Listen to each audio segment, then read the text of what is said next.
grace and mercy and peace to our hearts. Jesus Christ. Amen. We are still in the Easter season, still rejoicing 7 weeks from Easter to Pentecost. Need I remind you that Lent is over? The 40 days of Lent, remember that, are outweighed completely by the 50 days of the Easter season.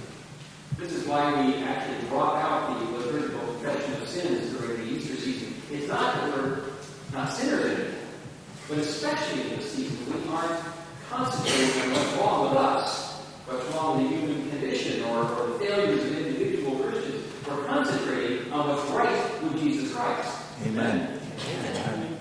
Today's readings offer us a serious look at the whole of the Christian faith, the big picture of what it means to be a Christian, to believe and to follow after Jesus.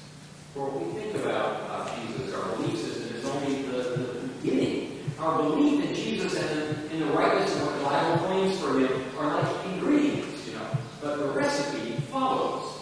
And that's what we have today. Or to put it in the language of you sports fans out there, the Christian teachings about God and about Jesus Christ are the basic gear. But once you have the gear, what comes next is the training. You are not an athlete just because you bought the gear. You are an athlete when you do the training.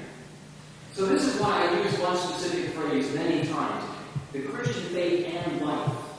The Christian faith and life. Because what it means to be a Christian is the connection between what it means to think Christian and what it means to live Christian. Every so often I have a conversation with somebody who, for whatever reason, wants to impress me that they are Christian. Sometimes it's in connection with one of those halfway apologies for why they don't go to church very much. Or maybe it's part of their request for food, groceries, or financial help. Oh, I'm a Christian and everything. They start. And then they tell me the rest of the story. And in those conversations, I usually occasionally wait and I don't interrupt them, even if I think the other person is kind of playing me. But I would love to. I really love to just stop them right there in their speech and say, okay, I'll accept the fact that you are a Christian, and everything. But tell me about the everything. That's the interesting part. The everything that follows from listening to Christ, saying Jesus is Lord, reciting the creeds of the church, being baptized. The everything is the training, not the gear. It's the recipe. It's not just a list of ingredients. So in today's readings, we have talked about what it means not merely to proclaim Jesus as Lord, but to follow Jesus as Lord. Not as a philosopher, a guru, some rabbi or teacher, not just as a wise teacher from long, long ago, but as Lord, as the one, the leader of all, the one who calls the shots, the one who really defines who is a Christian and who is not. Last Wednesday, we had a very lively Bible study, a discussion that started with Acts, the 18th chapter. But one person present mentioned several times what I call the cafeteria approach to Christianity.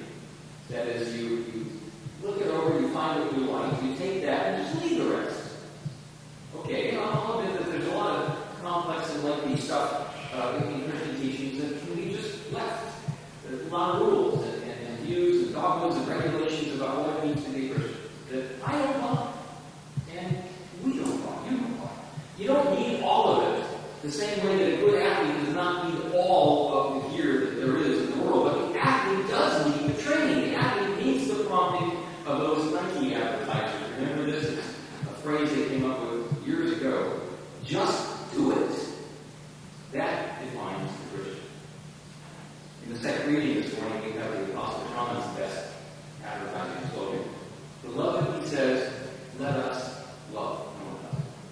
He connects love not only with Jesus, God's Son, but identifies love itself as the manifestation of God. Love comes from God, starts with God, is offered to us in Jesus on the cross. Love is not sentiment. Love is our life. It's the way that we as Christians live in this world. Love is the way that we follow Jesus as Lord. The Lord himself gave his life as a sign of unconditional love.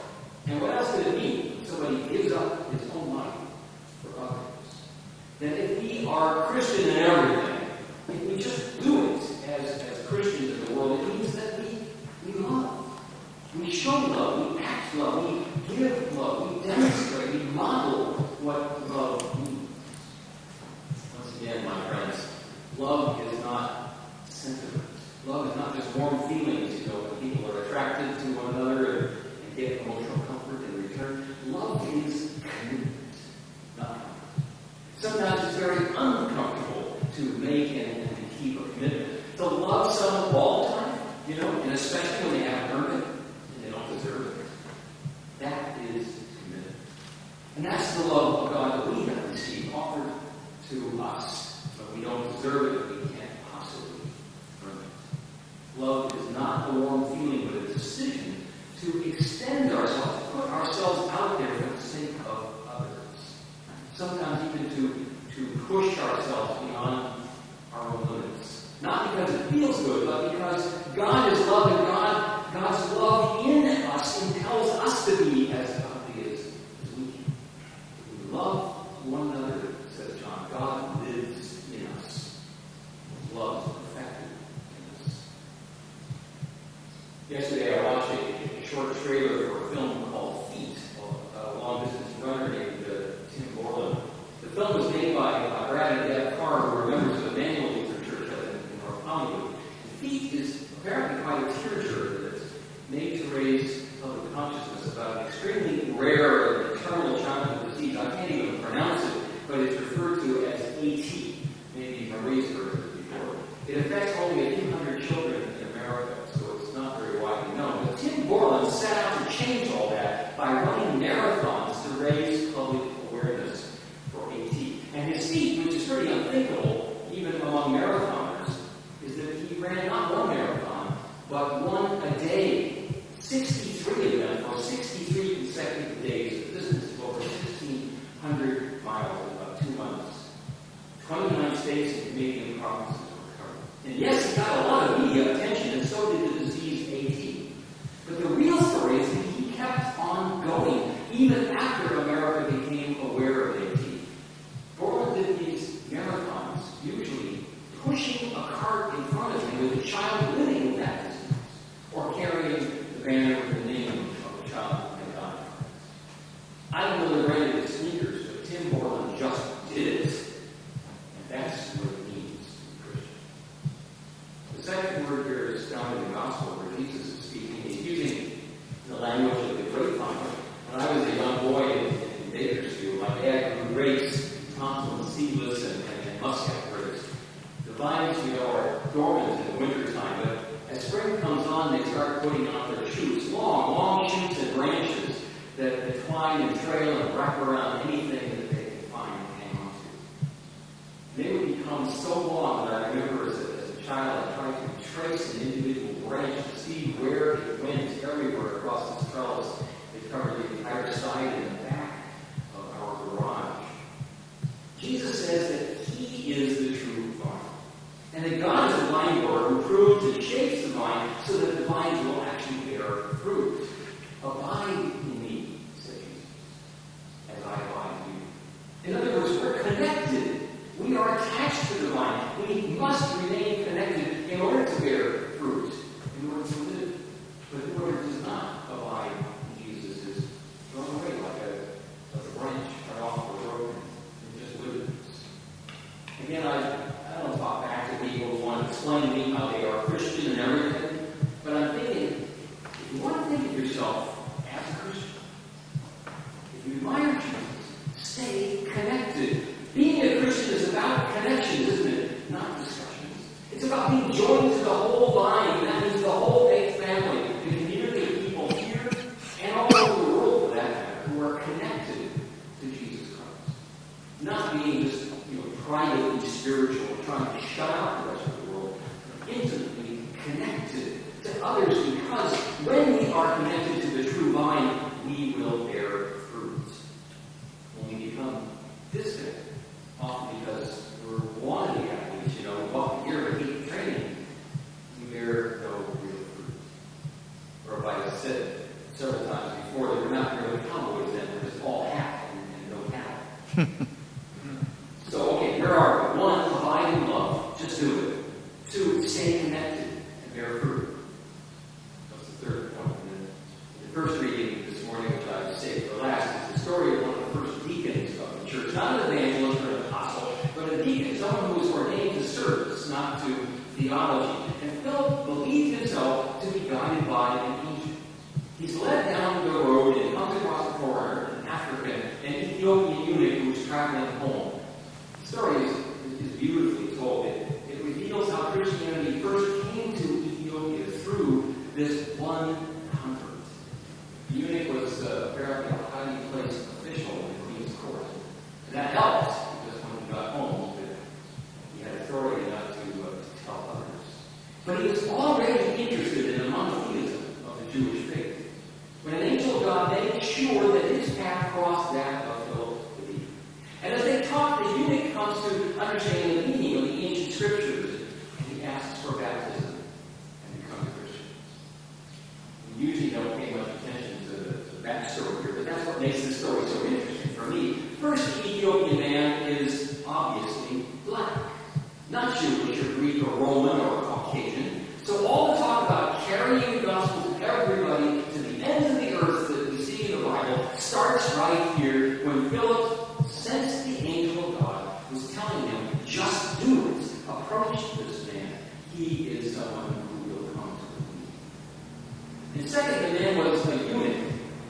What does that mean? I mean, without going into the plumbing of this ancient practice, let's just say that he was the equivalent of today's sexual minorities. He would not have been accepted in polite society, whether that was Ethiopian or Greek or Hebrew or whatever, except as a third-class citizen, a servant-class fixture. He may have been a high official, but it was only in his role-playing, not as a human being. Philip, the Christian deacon, treated him not only as a human being, but someone worthy of God's love, someone redeemed by Christ, someone for whom Jesus bled his own blood on the cross, like a sheep led his blood. The redemption, we all have, because Jesus shed his blood. It wasn't our blood that bought our redemption. Christians still struggle, of course, to know how inclusive we're supposed to be, how far we can stretch or spring the Bible to accommodate modern attitudes and values. What does it really mean to be open for the sake of Christ's love? And some Christians are pretty uncompromising, conservative, they're narrow. They have the here, which they hold in great reverence as the divinely inspired word of God. But they have dragged their feet about the training, about the diversity of ethnic people in America. They've tolerated an inexcusable racism. And even more, they're frequently up in arms about sexual minorities. They'll tell you who's going to heaven and who's going to hell. That seems to be a favorite theme. Yet right here, in this divinely inspired word of God, is the story of how the Church of Christ opened its arms widely, emphatically, unconditionally to someone who was on the margins of society. Going down the road to Gaza, not to hell. Where a sexual minority, a black man, became the first Christian in all Africa. Amen? Amen. Philip followed Jesus down an unfamiliar road. And he planted the gospel like a vine that was to bear fruit in a distant place. Each of us walks different roads. I mean, we don't know. The angel of God will know where you are today. It may be familiar territory for you or not. It doesn't matter. The angel of God knows where you belong. God has a purpose for you, a mission, an assignment. And if you want to be a Christian in everything, then just do it. If you're not comfortable talking to an evangelist, then just walk the walk. Get out your gear, get it dirty, run the marathon, bear fruit, stay connected. Forget your fears. God is with you. Give yourself away as evidence that God loves you